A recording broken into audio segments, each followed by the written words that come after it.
Hello friends, the soul of India lives in its villages. Mahatma Gandhi rightly too. So today we are starting rural development.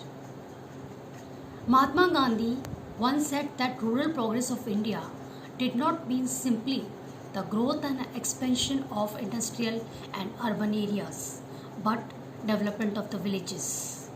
The idea of the village development being the center of overall development of the nation is relevant even today. It is because one third of the population of India still live in villages, and it is the sole duty of us to remove poverty and do for the rural development. First of all, we should understand the term rural development. Rural development is a comprehensive term. It is essentially focuses on the development of areas that are lagging behind in the overall development of the village economy. Some of the areas which are challenging and needs fresh initiatives for development in rural India are, first of all, we have to develop the human resource, the literacy, health, education, and skill development. Already we have covered these topics in the previous chapters. In the human resources, that is, we have to invest more in education, more in health, so that people are educated and they are healthy and they can play a very great role in the development of a country by increasing the GDP. Land reforms. Second is the focus on land reforms. That is, we have the jamidari system have to be removed, and farmers should be provided credit system, and freely they participate in the development of villages. Development of the productive capacity of the farmers have to be improved. That is, more and more research and development should take place so that farmers get the new opportunities like horticulture, growing fruits, vegetables, so that they can increase the capacity. Further, there is a need of infrastructure development like electricity, irrigation, roads, railways. So, mobilization of the villagers is very easy and they can be connected with the urban areas. Another very special measure is to remove poverty, and that is the biggest problem, and we have to improve the employment opportunities to remove poverty. Rural credit means credit for the farming families. Credit is the lifeline of farming activity credit, and it is the need of every typical Indian farmer. Credit in rural areas. Growth of rural economy depends primarily on the infusion of capital from time to time to realize higher productivity in agriculture and non-agriculture sectors. Since the time generation between crop sowing and the realization of the income after production is quite long, farmers borrow money from the various sources to meet their initial investments on seeds, fertilizers, and other farm expenses, etc. At the time of independence, money lenders and the traders exploited small farmers and they charged very high rate of interest. In order to remove the credit system problems, some initiations were taken. In 1969, India adopted social lending system and multi-agency approach for adequately meeting the need of the credits of the farmers. Later, the National Bank for Agriculture and Rural Development, NABARD, was set up in 1982. It is an apex body to coordinate the activities of all the institutions involved in the rural financing system. The Green Revolution system was a harbinger of major changes in the credit system. Self-help groups, they are also called microcredit organizations, and they have filled the gap in the formal credit system because the formal credit system requires some kind of collateral, as vast proportion of the poor rural household were unable to prove it. So, the NABARD has played a very important role in providing the credit system to the farmers.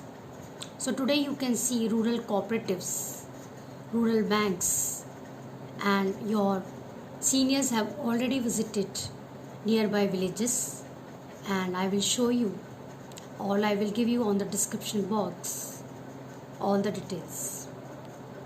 The next topic is agriculture marketing.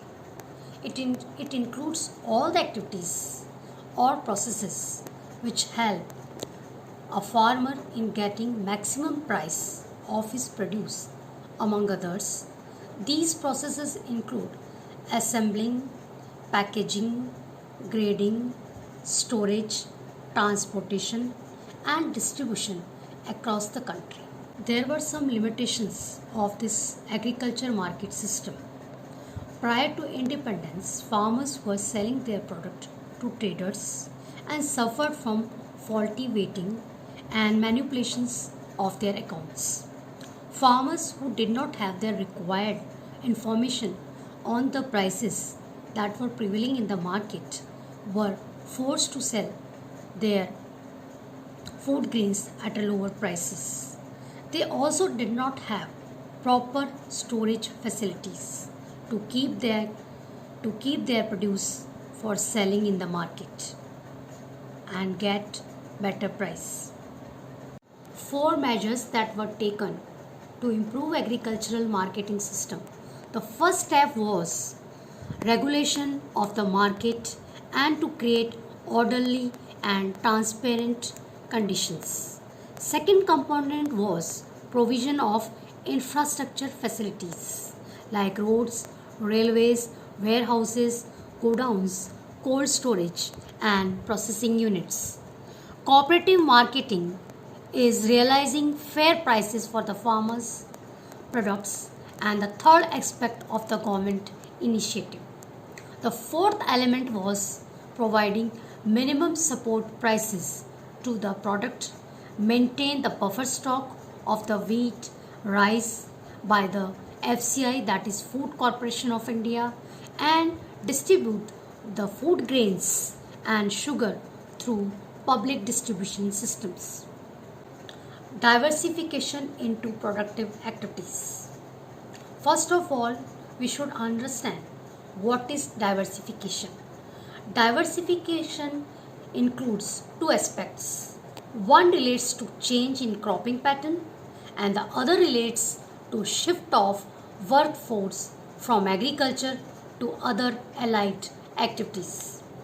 The need for diversification arises from the fact that there is greater risk in depending exclusively on farming for livelihood.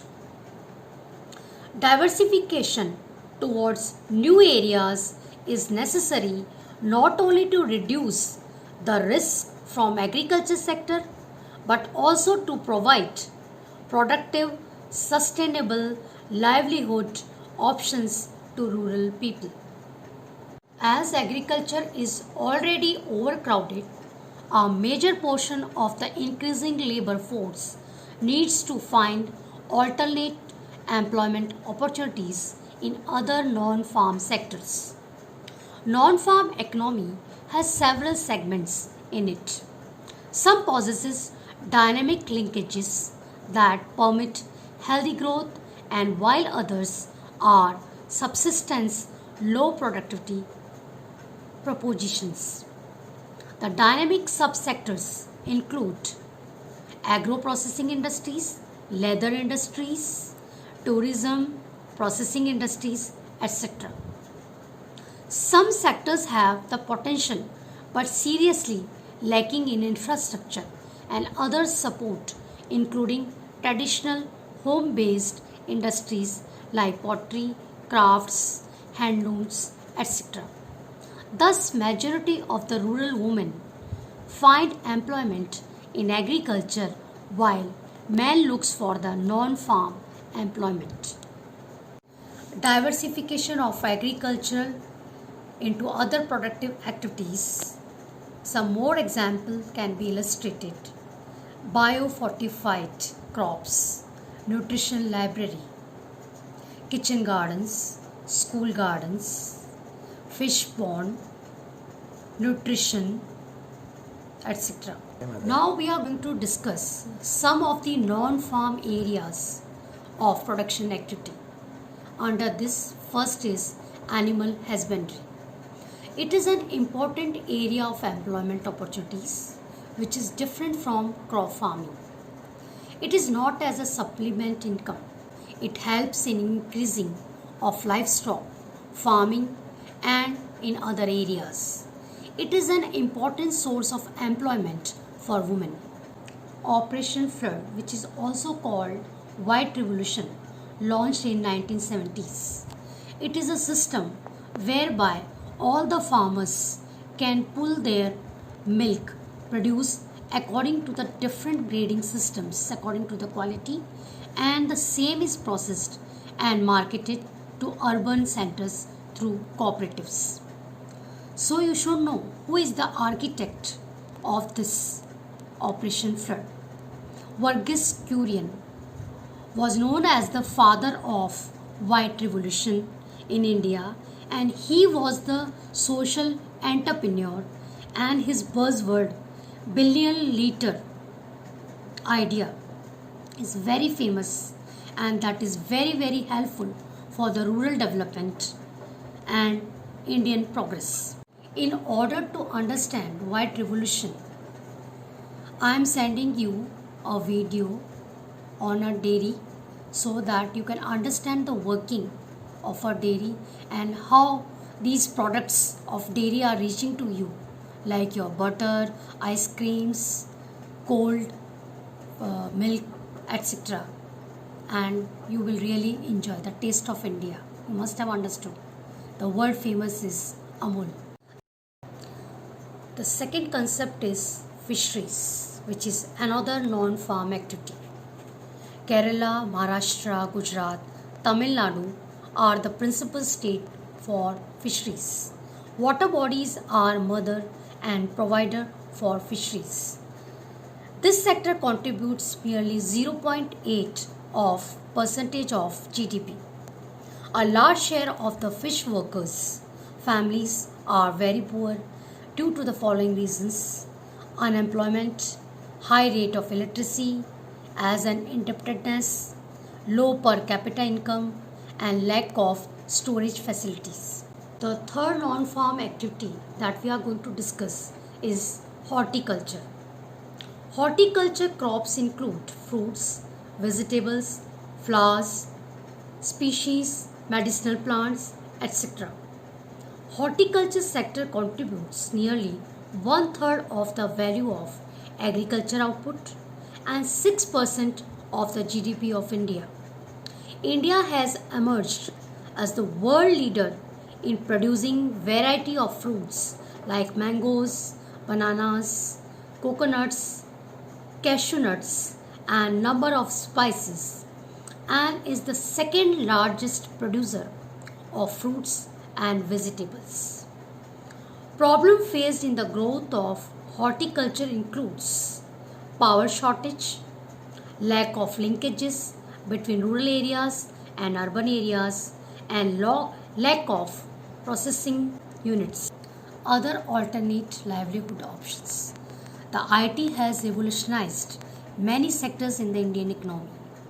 There is broad consensus that IT can play a very critical role in achieving sustainable development and food security in the 21st century. Government can provide areas of food security and vulnerability using appropriate information and software tools so that action can be taken to prevent or reduce the likelihood of an emergency. It is also a positive impact on the agriculture sector as it can disseminate information regarding emerging technologies and its application, prices, weather, and soil conditions for growing different crops, etc. Sustainable development and organic farming. In recent years, awareness of harmful effects of chemical based fertilizers and pesticides on our health is on a rise. Therefore, efforts in evolving technologies which are eco friendly and are essential for sustainable development, and one such technology which is eco friendly is organic farming. Organic farming agriculture is a whole system of farming that restores, maintains, and enhances the ecological balance, which you have read the food chains in the earlier classes. That is the ecological balance. Organic agriculture offers a means to substitute costlier agriculture inputs, that is high yielding variety of seeds, chemical fertilizers, pesticides, etc. with locally produced organic inputs that are cheaper and thereby generate good returns for investment. The third benefit of organic farming is it is labor intensive production. Requirement of the more labor in the organic farming solves the problem of unemployment. Fourth is it is environmental friendly. Use of manure in place of chemical fertilizers. For this I have prepared video for you.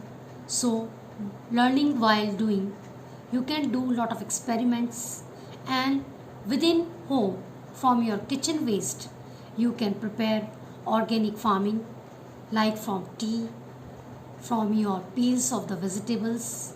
So kindly see on the description box and understand how we can also create organic farming. Now we will see the benefits of organic farming. First of all, it is inexpensive process. Use of locally produced organic inputs. Number 2, it generates income. Organic food has a high nutritional value, so has got high prices. But today it is in great demand and it is exported to other countries. There are some limitations of organic farming. First of all, less yield from organic farming raises the price level, not suitable for large scale production, and it has got shorter shelf life and limited choice in the off season crops. So lot of efforts have to be done to improve the limitations of organic farming. The best example we can take from Sikkim, where organic farming is done by the farmers and they are benefiting a lot. Now there is a growing popularity of organic food. Many countries around 10% of their food system under organic farming. There are many retails and supermarkets which are accorded with the green status to sell organic food. Moreover, organic food commands higher price than the conventional ones. Now let us recapitulate the rural development, the topics which we have till now covered. First of all, its definition, that is, rural development focuses on the upliftment of all those aspects in which rural economy is lagging behind, like roads, railways, education, health facilities, etc. There are two sources of rural credit: institutional sources and non-institutional sources. Non-institutional sources include moneylenders, traders, friends, landlords. So to improve the condition of the farmers, the credit system was improved by the NABARD by opening cooperative banks, rural banks, and also some organizations of microcredit, that is self-help groups, which helped the farmers in the credit system. But there were some limitations of this credit system. Institutional sources compromises cooperative credit sources, regional rural banks, commercial banks, NABARD, self-help groups, etc. Rural banking, a critical evolution. So first of all, we will see what are the positive role. First of all, it increases in farm and non-farm output. It eliminates the money lenders problem, commercialization of agriculture, achievement of the food security, and the farmers have not to depend on the non-institutional sources, and they were not exploited by the landlords. Now the limitations are presence of huge overdues and high default, etc. Dependence on money lenders due to the inadequacy of institutional credit. Inefficiency in developing a culture of deposit mobilization. So it's the duty of us to aware the people to mobilize their saving through banks and not depend on money lenders. Presence of regional inequalities in the distribution of institutional credit. There are solutions to the problem of agricultural credit. First of all, facilitation of agriculture credit by commercial banks on easy terms and conditions. Number 2, increase in the number of RRBS in rural areas and backward areas.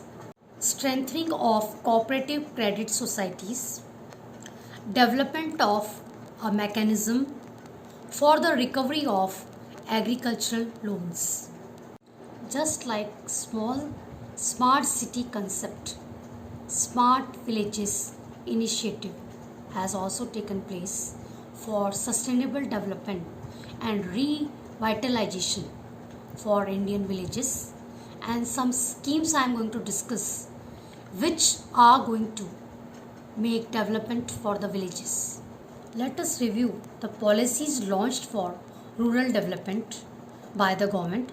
Some of the schemes and policies and programs launched by the government till today are Water Conservation Stories, Jai Shakti Abhiyan, Sabki Yojana Sabka Vikas, Gram Swaraj Abhiyan, Disha, a digital information security in Healthcare Act, NGO Darpan Portal, MORD, the Ministry of Rural Development, Mission Anodya, MNREGA, Mahatma Gandhi National Rural Employment Guarantee Act, Pradhan Mantri Awas Yojana, Deen Dayal Upadhyay Gramin Kaushal Yojana, the Pradhan Mantri Gram Sadak Yojana, Deen Dayal Anodya Yojana, National Livelihood Mission,